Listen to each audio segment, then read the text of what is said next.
I used to think my childhood was ordinary. Not perfect, but normal enough. I grew up in a quiet neighborhood where everyone knew each other, where summer evenings smelled like barbecue and freshly cut grass, where kids rode bikes until the streetlights came on. My parents always said we were lucky, stable home, loving family, nothing to complain about. And for most of my life, I believed them. I was the quiet child, the one who didn't ask too many questions. My older brother, Ethan, filled. My parents used to joke that I was the easy one. At the time, I thought it was a compliment. Now I realize it meant something else, that I didn't push hard enough to see what was right in front of me. There were small moments growing up that didn't quite make sense, but I ignored them. Little gaps in stories, awkward silences when certain topics came up. Sometimes relatives would look at me in a strange way, like they wanted to say something but changed their minds. I remember once at a family gathering, my aunt started telling a story about when I was little, then suddenly stopped when my mother walked into the room. Everyone laughed it off, and I did too. I didn't think much about it.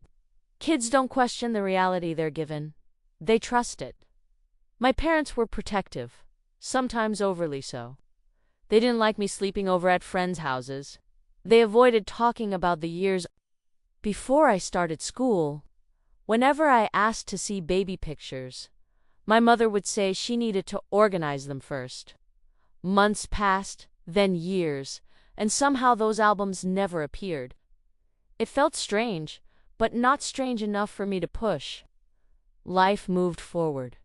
School, college, work. I built a quiet, steady life for myself.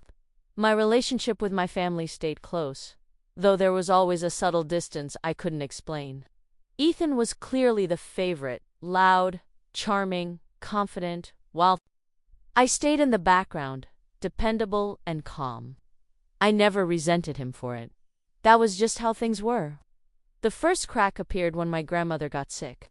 She had always been the warmest person in the family, the one who hugged too long and asked questions nobody else thought to ask. When her health started declining, I visited her more often. One afternoon, sitting beside her hospital bed, she squeezed my hand and looked at me with an expression I had never seen before. Something between sadness and guilt. "You've always been strong," she said quietly. I smiled and told her she was the strong one. She shook her head slightly. "You deserved honesty."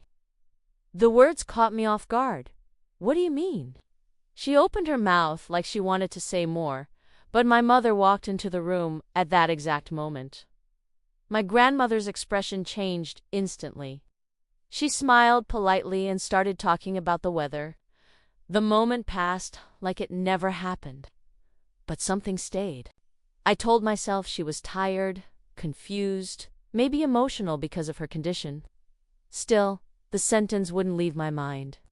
After she passed away a few weeks later, the house felt different, quieter, heavy with grief and unfinished conversations. We gathered at my parents' place to go through some of her belongings. It was supposed to be simple sorting photos, deciding what to keep. When I found the box, it was old, taped shut, tucked behind stacks of books in the attic. My name was written on it in faded handwriting. I almost didn't open it. Something about it felt private, like it wasn't meant for me yet. But curiosity won. Inside were photographs. Not many, maybe 20 or 30, but enough to make my stomach twist. Pictures of me as a child. Except I didn't recognize the places. Different house, different furniture, different people standing beside me. In one photo, I flipped through the pictures faster, heart pounding. None of these existed in the family albums I grew up with. "Where did you find that?" My mother's voice suddenly came from behind me. I turned quickly. She looked pale. "It was in the attic," I said. "Who are these people?" For a moment, she didn't answer. She just stared at the photos like she wished they would disappear. "They're old," she said finally. "It doesn't matter." But it did matter. I could feel it. Why have I never seen these before? I asked. My mother took a step closer and gently closed the box.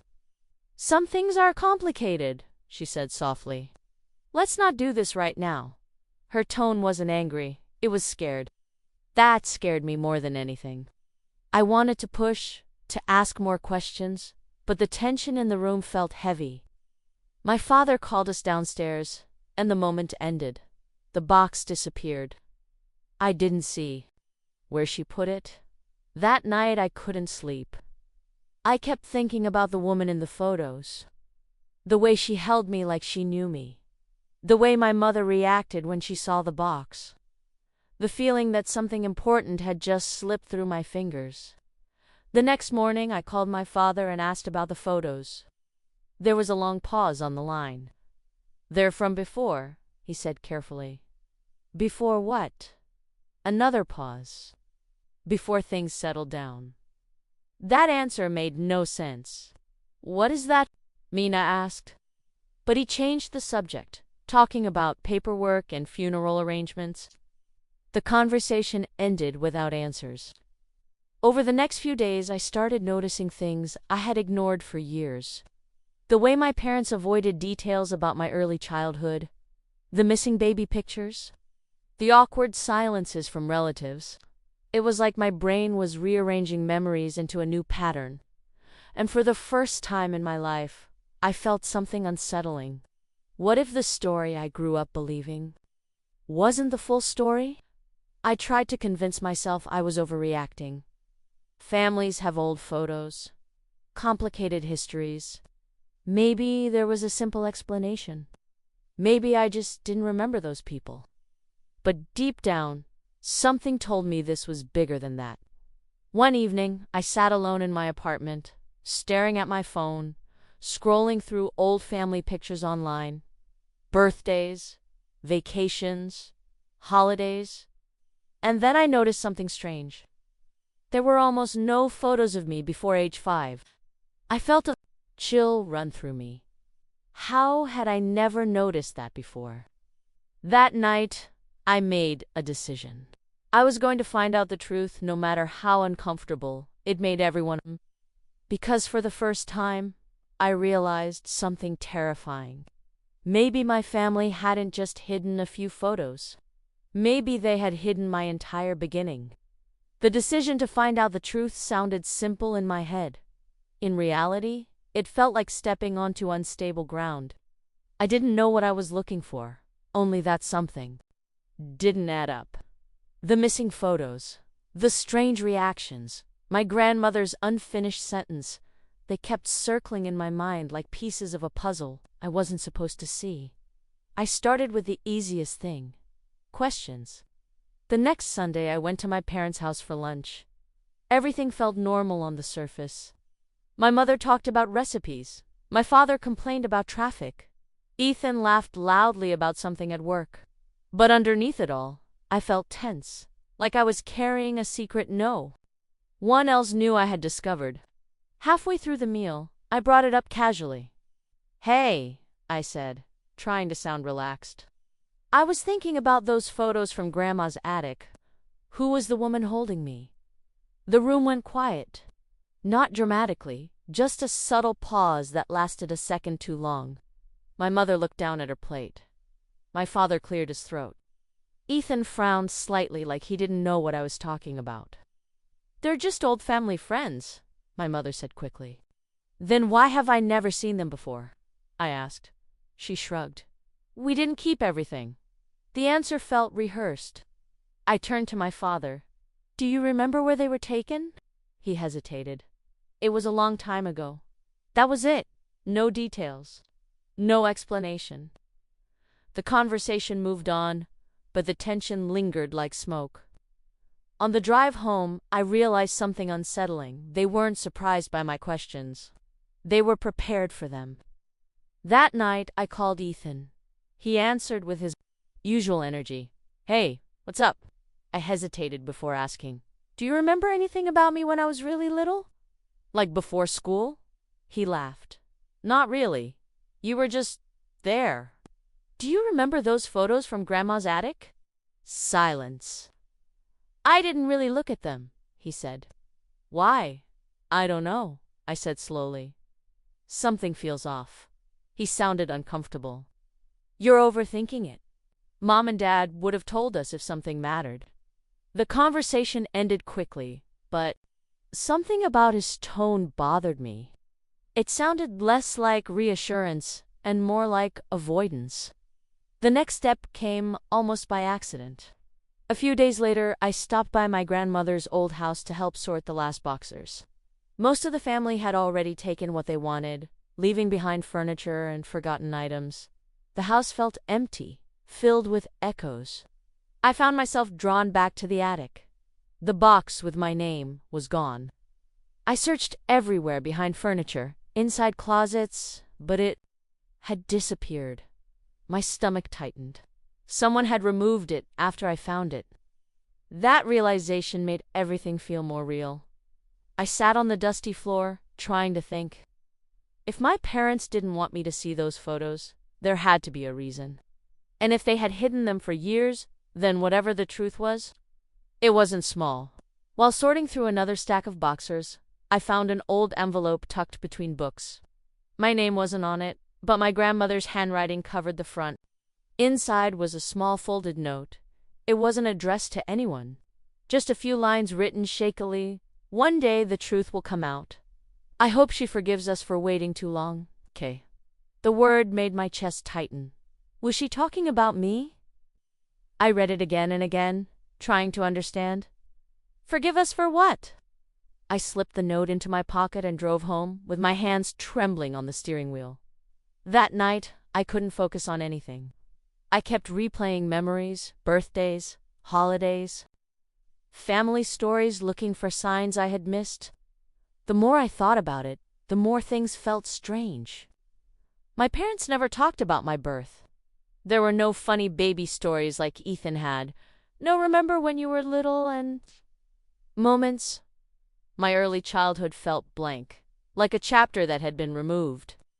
The next morning I did something I had never considered before. I requested my birth certificate online. It felt dramatic, almost ridiculous, but I needed something concrete. Something official. When it arrived a week later, I opened the envelope with shaking hands. The document looked normal at first glance. My name, date of birth, location. But one detail caught my attention immediately. The hospital listed wasn't the one my mother always said I was born in. I stared at the paper, confused. Maybe she just remembered wrong. People forget details. Still, I called her. Hey, I said carefully. Random question, what hospital was I born in? She answered instantly, naming the same one she always had. I looked down at the document in my hand.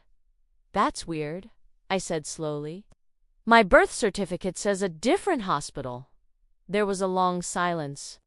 Oh, she said finally. Maybe they transferred records or something. Her voice sounded tight. Transferred records, I repeated. Yes, she said quickly. Things were different back then. The call ended soon after, but my heart was pounding. Her explanation didn't make sense. I decided to dig deeper. I visited the county records office during my lunch break. I told myself it was just curiosity, nothing more. The clerk was polite, helping me access archived documents connected to my birth. That's when I saw it. An amended record. The original entry had been updated years later.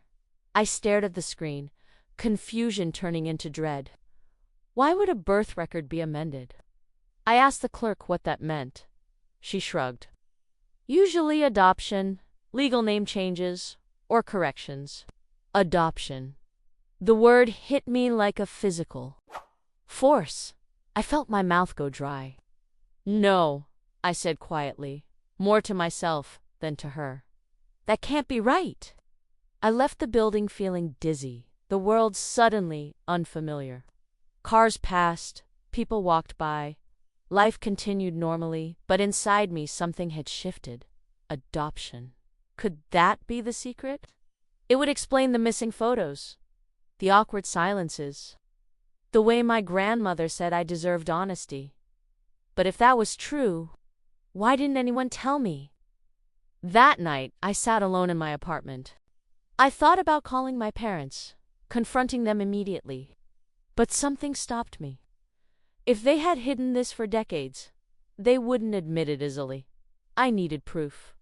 I needed certainty.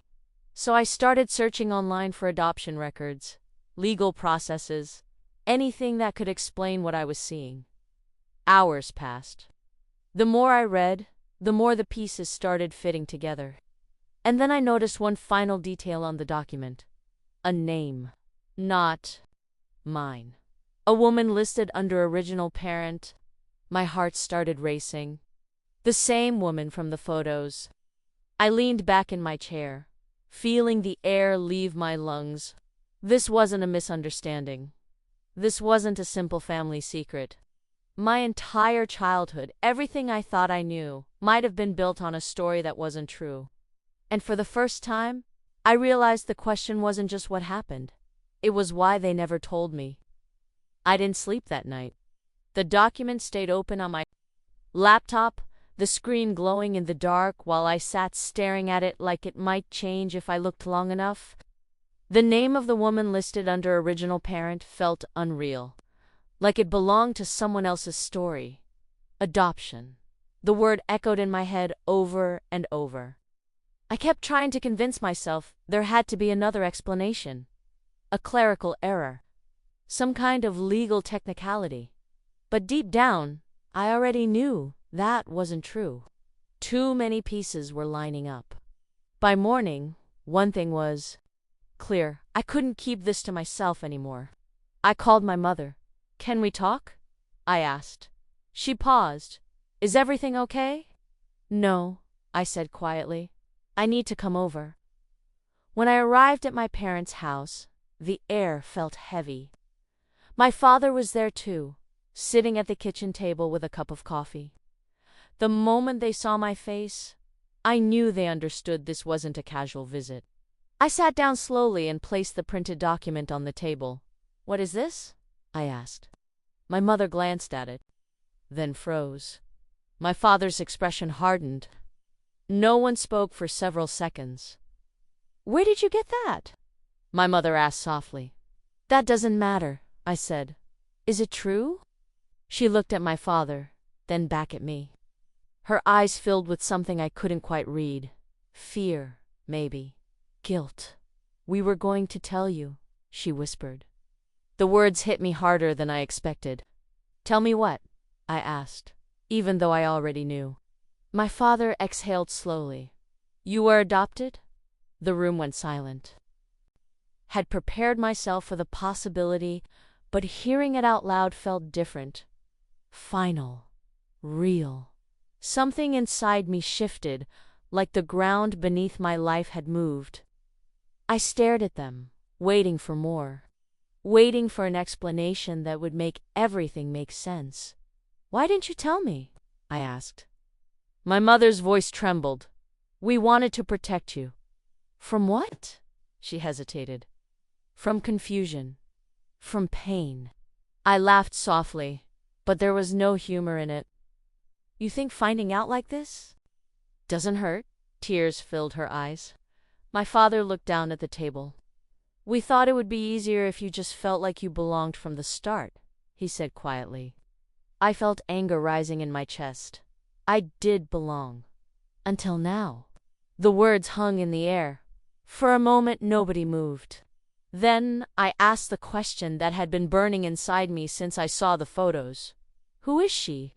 My mother closed her eyes briefly. "Your biological mother."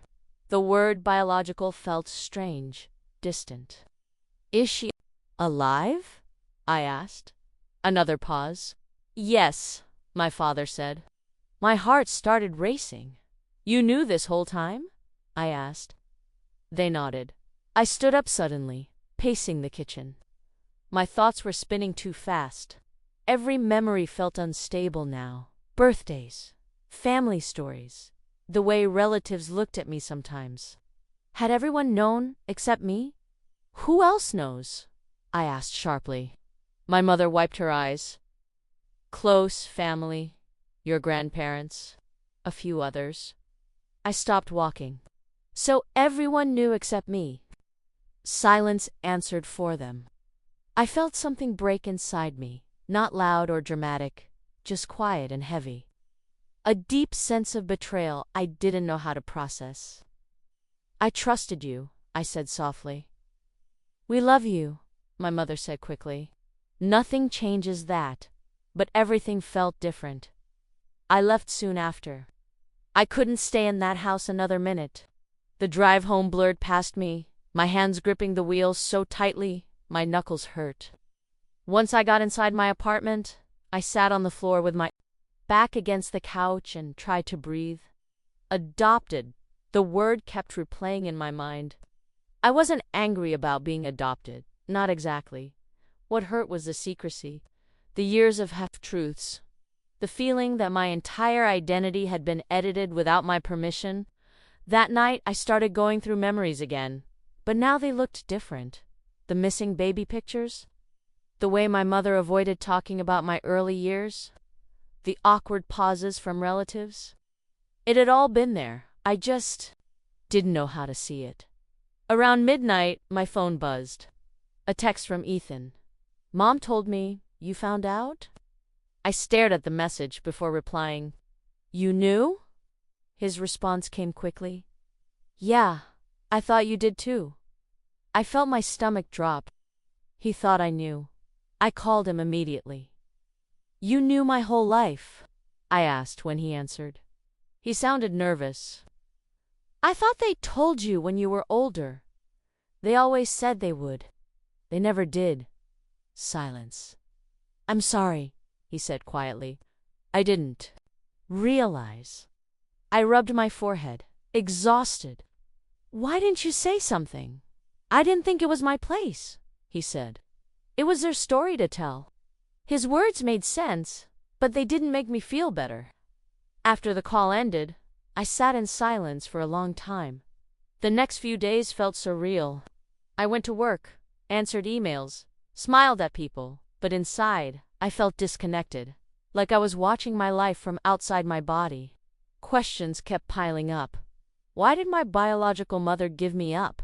Did she want to? Did she ever think about me? Did she know where I was? And the biggest question of all, did I want to find her? I told myself I needed time. But curiosity pulled at me constantly. One evening, I opened the document again and looked at the name listed there. It felt strange seeing it written officially, like proof that another life existed before the one I remembered. I searched her name online. At first, nothing useful appeared.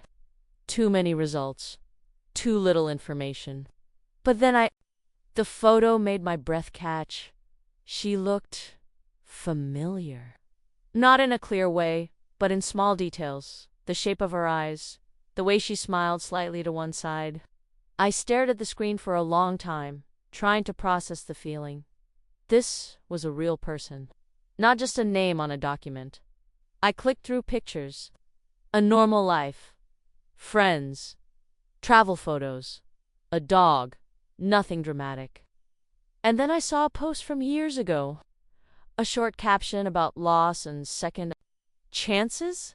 My chest tightened. Was it about me? I didn't know. I hovered over the message button, my finger frozen. What would I even say? Hi, I think you're my biological mother. The thought felt overwhelming. I closed the app.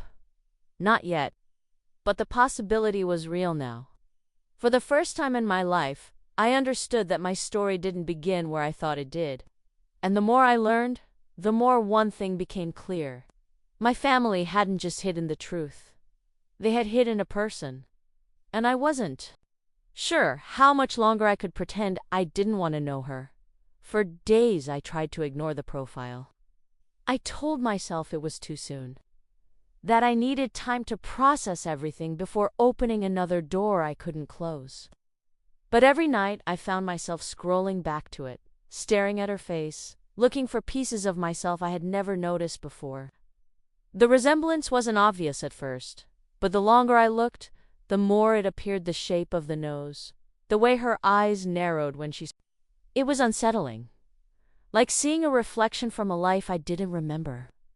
I kept thinking about the word my parents used, protection. They said they hid the truth to protect me, but from what? From her? From the past? Or from something they didn't want me to know? One night, after hours of staring at the screen, I finally clicked the message button. My hands were shaking. I typed, erased, typed again. Hi. This might sound strange, but I recently learned something about my past, and your name came up.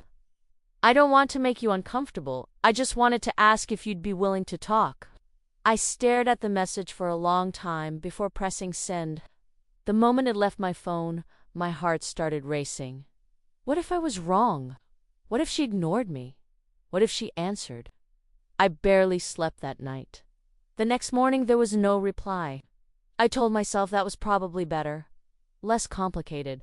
But by afternoon, I found myself checking my phone every few minutes. That evening, a notification appeared. My breath caught.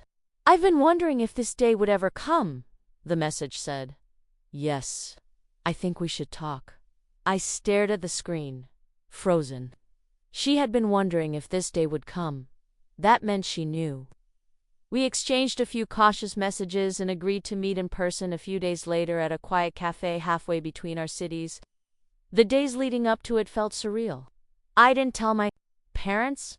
I wasn't ready for that conversation yet.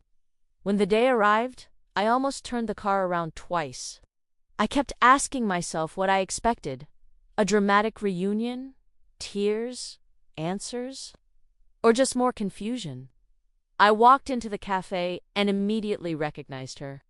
She stood up slowly, nervous, holding her hands together like she didn't know what to do with them. For a moment, we just stared at each other. The resemblance hit me harder in person. She smiled softly. Hi, I said. We sat down. The silence felt heavy, but not uncomfortable, more like two people standing at the edge of something huge. I wasn't sure you'd reach out, she said quietly. I wasn't sure you'd answer, I admitted. She nodded, looking down at her coffee. I've thought about you every day. The words hit me unexpectedly hard. I didn't know how to respond. After a moment, she took a breath.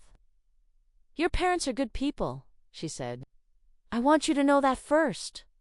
I frowned slightly. That wasn't what I expected. What happened? I asked. She hesitated, choosing her words carefully. I was very young, she said. Too young. I wasn't ready to be a mother. I didn't have support, and I made a decision I thought was best for you. Her voice trembled slightly. I wanted you to have stability. A real family. I felt my chest tighten. It was strange hearing my life described like a choice made by someone else. Did you want to see me? I asked. Her eyes filled with tears. Yes. But the agreement was complicated. Your parents wanted a clean start. They believed it would be easier if there wasn't contact. The words landed heavily. They told me you might reach out when you were older, she continued. I never knew if they actually told you. I stared at her. So she assumed I knew. Just like Ethan. I felt anger rise again, not at her, but at the realization that everyone thought I had been given the truth. I only found out recently, I said quietly. Her face fell. Oof. The silence between us felt heavier now. We talked for over an hour. Small details at first, where she lived, what she did for work. Simple pieces of a life that could have been connected to mine but wasn't. She showed me an old photo. She kept in her wallet a baby picture of me I had never seen before. My throat tightened when I saw it. I kept it all these years, she said softly. I didn't know what to say. The conversation wasn't dramatic or emotional like movies make it seem. It was cautious, careful, too. Strangers trying to understand how they were connected. Before we left, she looked at me seriously. I never stopped wondering if you were okay, she said. Something inside me dawned. I think I am, I said quietly. I'm just trying to figure out who I am now. She nodded like she understood exactly what I meant. When we said goodbye, she didn't hug me. Neither of us seemed ready for that.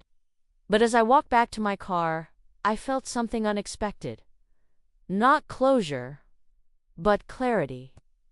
The story I grew up with wasn't a lie exactly, just incomplete. On the drive home, my phone rang. It was my mother. I hesitated before answering. "Where are you?" she asked. Her voice sounded tense. "Out," I said carefully. Long pause. "Did you contact her?" My heart skipped. "How do you know?" Silence. Then she said softly, "Because she called me." I pulled the car over, stunned. "She called you?" "Yes," my mother said quietly. "She said you reached out. She wanted us to know." I didn't know what to say. "I wish you had talked to us first," she added. I laughed softly, disbelief mixing with frustration. "I tried talking to you for years, without even knowing it." She sighed. "We were afraid." "Of what?" "That you'd feel like we weren't enough." The words hung in the air. I suddenly understood something. This wasn't just about hiding the truth. It was about fear. Their fear of losing me. "I'm not leaving you," I said quietly. But I needed to know. She didn't answer right away. "We should talk," she said finally. "I know," I replied. When the call ended, I sat in the car for a long time. Everything felt different now. Bigger, more complicated. I had met the woman who gave me life, and now I had to face the people who raised me and decide what all of this meant. Because the truth didn't just change my past. It was about to change my family forever. I didn't go to my parents' house right away. After meeting her, after hearing her voice, seeing the way she looked at me, I needed time to think. Everything felt tangled. My childhood, my identity, my relationship with my family. It all seemed rewritten overnight. I wasn't sure what I felt most. Anger, relief, confusion, or something quieter I couldn't name yet. For the first time in my life, I understood that two truths could exist at the same time. I had been loved, and I had been kept in the dark. A few days later, I finally agreed to meet my parents. When I walked into the house, the atmosphere felt heavy. My mother looked nervous, twisting her hands together. My father stood near the window, quiet as always. Ethan was there too, sitting on the couch like he didn't know where to look. No one spoke at first. I sat down slowly and took a breath. "I met her," I said. My mother's eyes filled with tears instantly. My father nodded once, like he expected it. "How was it?" he asked quietly. I searched for the right words. Strange, calm, honest. My mother wiped her eyes. "I'm sorry you had to find out like this." Apology felt real, but it didn't erase the years of silence. "Why didn't you tell me?" I asked again, softer this time. She looked down. "At first we thought we would tell you when you were older. Then time passed. Every year it felt harder. We were afraid you'd feel different. Like we weren't your real family." "You are my family," I said. But hiding this didn't protect me. It just made me question everything. My father finally spoke. "We thought if you never felt different, you'd never hurt?" I shook my head slowly. "But now I'm trying to figure out what's real."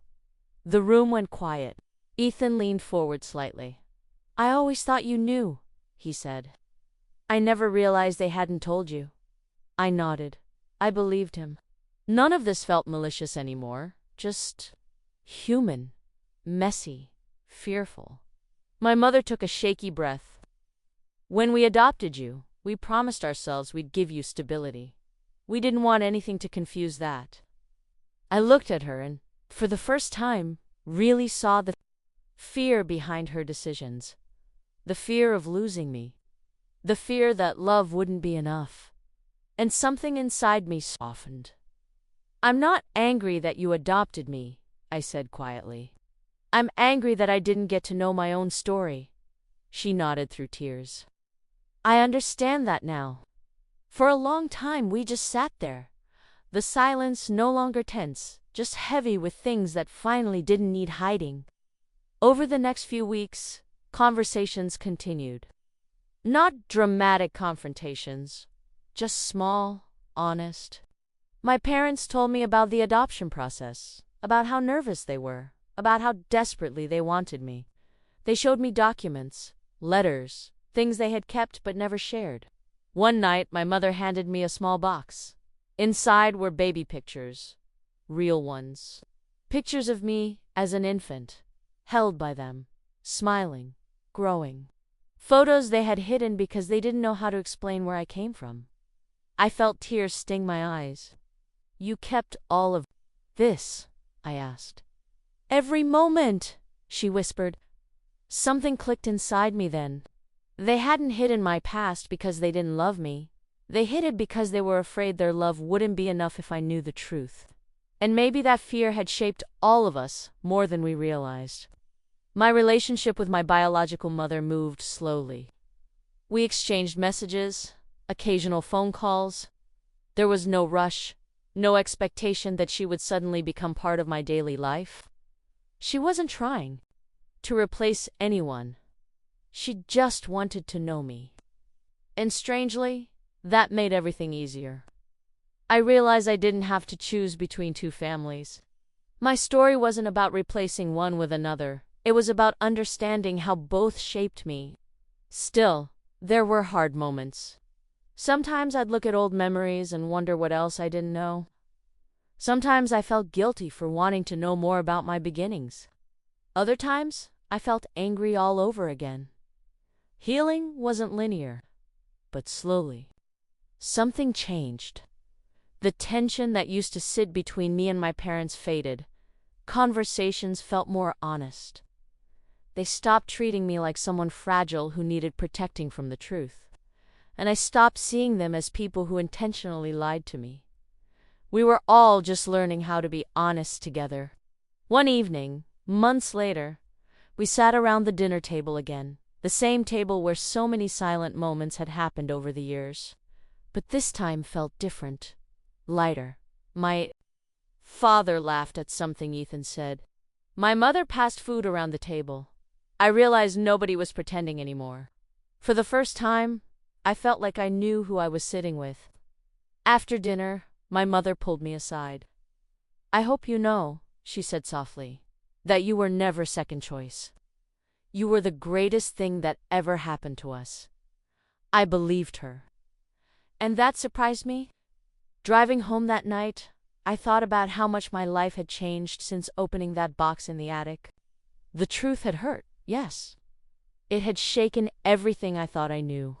But it had also given me something I didn't realize I was missing. My full story. I used to think my childhood was simple, ordinary, complete. Now I understood it was more complicated, shaped by love, fear, and choices made by people who were just trying their best. My family hid the truth about my childhood. But the truth didn't destroy us. It forced us to stop pretending. And maybe that was the real beginning, not the one written on a document or hidden in old photos, but the moment we finally learned to be honest with each other. Because in the end, I realized something I never expected. Knowing where I came from didn't make me feel less like their child. It just made me feel more like myself.